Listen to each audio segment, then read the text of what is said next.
नमस्कार, जनता की पुकार में आपका स्वागत है।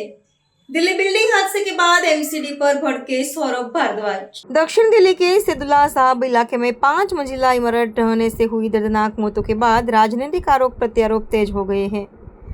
आम आदमी पार्टी ने इस हादसे को अवैध निर्माण और नगर निगम के व्यापक भ्रष्टाचार का परिणाम बताते हुए भाजपा एमसीडी प्रशासन और संबंधित अधिकारियों की जवाबदेही तय करने की मांग की। सौरभ भारद्वाज ने आरोप लगाया है कि शिकायतों के बावजूद कार्रवाई नहीं होती, अवैध निर्माण हो रहे हैं। सौरभ भारद्वाज की पूरी बात सुन लीजिए। नमस्कार दोस्तों, आज से 2 दिन पहले दिल्ली में सैदुल्ला जाप साकेत के निकट ये इलाका है, इसके अंदर एक 5 मंजिला इमारत धर-धरा के नीचे गिर गई। अब इस इमारत की कहानी जो है वो दिल्ली की एमसीडी की कहानी है, भारतीय जनता पार्टी शासित एमसीडी की। ये कहानी आपको हर एरिया में, हर इलाके में मिल जाएगी। डॉक्यूमेंटेड रिकॉर्ड है कि जब ये बिल्डिंग बननी शुरू हुई तो 2015 में इस बिल्डिंग की शिकायत हुई और ये बिल्डिंग एमसीडी ने अनऑथराइज्ड कंस्ट्रक्शन के नाम पे बुक की। तो बुक करने का क्या मतलब होता है? बुक करने का मतलब ये होता है कि अब आप ये कंस्ट्रक्शन नहीं कर सकते, इस बिल्डिंग का डिमोलिशन किया जाएगा। मगर डिमोलिशन नहीं किया गया। 2021 में, भाई बोलो ना यार उनको, 2021 में दोबारा से इस बिल्डिंग की शिकायत हुई और इस बिल्डिंग के ऊपर दोबारा कार्रवाई करने के लिए एमसीडी ने एक ऑर्डर निकाला। हाई कोर्ट ने कहा कि आप इसके ऊपर ऑर्डर निकालिए। हाई कोर्ट ने के कहने पे एमसीडी ने एक ऑर्डर निकाला कि ये बिल्डिंग गैर कानूनी है, इसके ऊपर कार्रवाई होगी, और उसके बाद भी 2021 में कार्रवाई नहीं हुई। ये बिल्डिंग पूरी बन के तैयार हुई, इस बिल्डिंग के अंदर लोग रहने लगे, इसकी कमर्शियल एक्टिविटी शुरू हो गई। एमसीडी ने कोई कार्रवाई नहीं की। 2026 में यानी कि इस साल इस बिल्डिंग के अंदर तीसरी मंजिल के ऊपर चौथी और पांचवी मंजिल बनाई जा रही थी। और जब चौथी और पांचवी मंजिल बनाई जा रही थी तो इसकी शिकायत की गई, पुलिस में शिकायत की गई, एमसीडी में शिकायत की गई। पुलिस ने 3 मार्च और 10 मार्च को एसएचओ द्वारा साउथ एमसीडी जोन के डिप्टी कमिश्नर को लिखित में शिकायत दी गई कि यहां पे इलीगल कंस्ट्रक्शन चल रहा है। जितनी हाइट बिल्डिंग्स की हो सकती है उसके बियॉन्ड कंस्ट्रक्शन चल रहा है। 3 मंजिला बिल्डिंग जो कि गैर कानूनी थी, अनऑथराइज थी, उसके बावजूद उस पर 2 और फ्लोर डाले जा रहे हैं। मगर डीसी ने, डिप्टी कमिश्नर राकेश कुमार जो आईएएस अधिकारी हैं, उन्होंने इसके ऊपर कार्रवाई नहीं की। एसएचओ ने चिट्ठी डीसी को लिखी और उसके बाद ये बिल्डिंग 1 घंटे की बारिश में ऊपर से धर-धरा के नीचे गिर गई। 6 लोग इसके अंदर मारे गए। सवाल यह है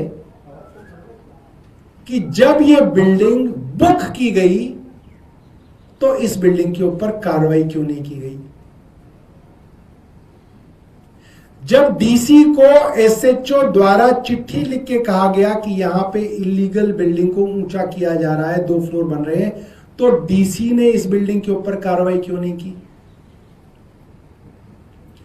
और इस तरीके की सैकड़ों बिल्डिंग उस इलाके में बन रही हैं, सैकड़ों बिल्डिंग। उस पर कार्रवाई क्या होगी? मैं आपको एमसीडी का मोडस ऑपरेंडी बता देता हूं। जितनी भी गैर कानूनी बिल्डिंग बनती हैं, अनऑथराइज्ड बिल्डिंग बनती हैं, उनकी शिकायत होती है, एमसीडी उनको बुक कर देती है।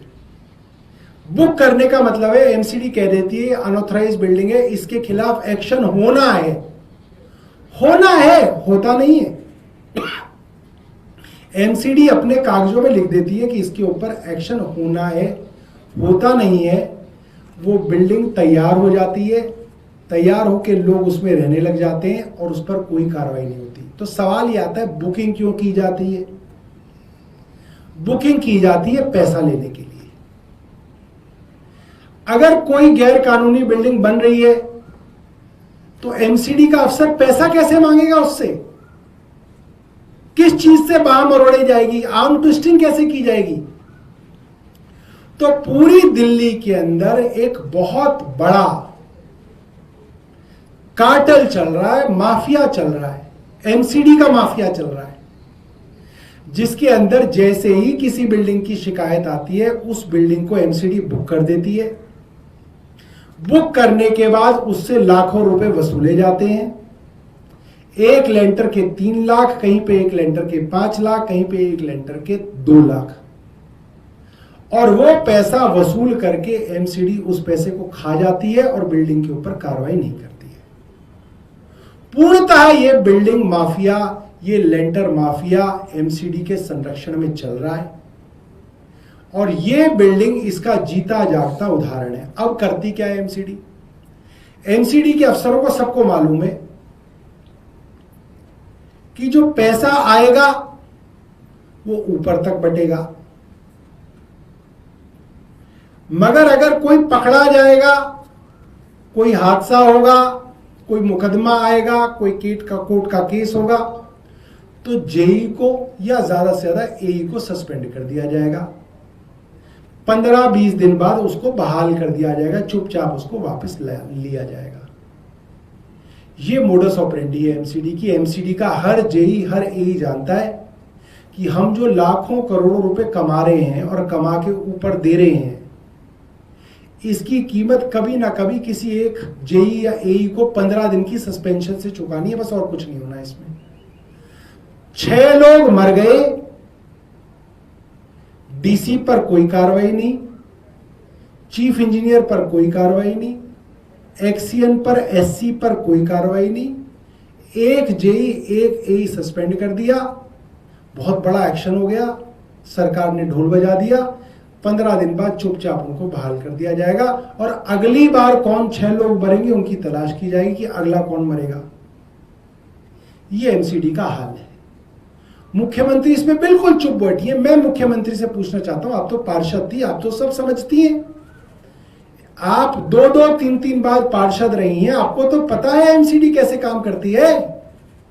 क्या एई और जेई की औकात है कि 700 गज वाली बिल्डिंग को बनवा देगा? क्या एई जेई बनवाता है क्या 700 गज की बिल्डिंग?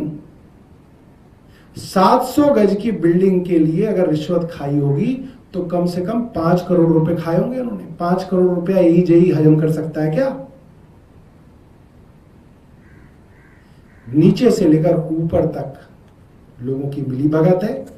आम आदमी पार्टी के पार्षदों ने आज कमिश्नर एमसीडी का घेराव किया। दफ्तर में नहीं थे वो आज? नहीं थे। ये एक नया तरीका अपना लिया है, जिस दिन वहां पे उनसे कोई जवाबदेही के लिए जाता है तो उस दिन आते नहीं है, तो वहां वो मौजूद नहीं थे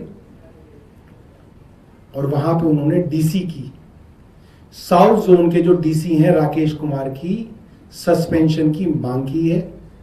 आप छोटे छोटे एई जेई को सस्पेंड कर देते हो, बड़े बड़े आईएएस अफसर जो हैं इनकी क्या जिम्मेदारी है? अगर इनकी कोई जिम्मेदारी नहीं है तो इनकी जरूरत ही क्या है? तो हम आज दोबारा से रेखा गुप्ता जी और एलजी साहब से मांग करते हैं कि आप छोटी मछलियों को बलि का बकरा ना बनाएं। जो असली जवाबदेही है वो डीसी और कमिश्नर के स्तर पे तय की जाए। धन्यवाद।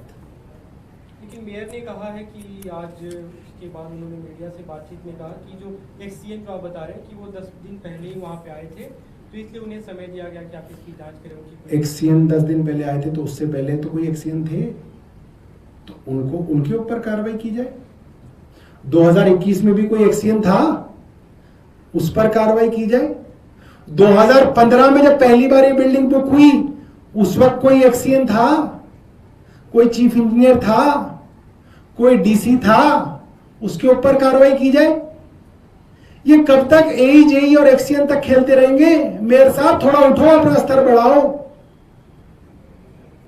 ये एई जेई की बलि देना बंद करो और ये जो बड़े बड़े मगरमच्छ आईएएस अधिकारी, ये जो आपके सिस्टम के मगरमच्छ हैं, इनकी जवाबदेही तय करो, तब ये रुकेगा, वरना ये नहीं रुकेगा। ये बिजनेस एज यूजुअल हो गया है एमसीडी के अंदर। बिल्डिंग गिरेगी, कोई मरेगा, एईजेई को सस्पेंड कर देंगे, बात खत्म, 15 दिन बाद बहाल कर देंगे। वो कहेगा 15 दिन का मेरा कितना हुआ, वो ले लेगा वापस। तो ये जो है, ये नौटंकी ना करें। रेखा गुप्ता जी और एलजी साहब डीसी को सस्पेंड करें ताकि एक मैसेज जाए। बहुत बहुत धन्यवाद। और कोई प्रश्न है? Thank you. अगर आपने हमारा अभी तक चैनल सब्सक्राइब नहीं किया है तो कृपया चैनल सब्सक्राइब कर लें, लाइक करें, शेयर करें, कमेंट करें। तो मिलते हैं फिर किसी और खबरों के साथ। नमस्कार।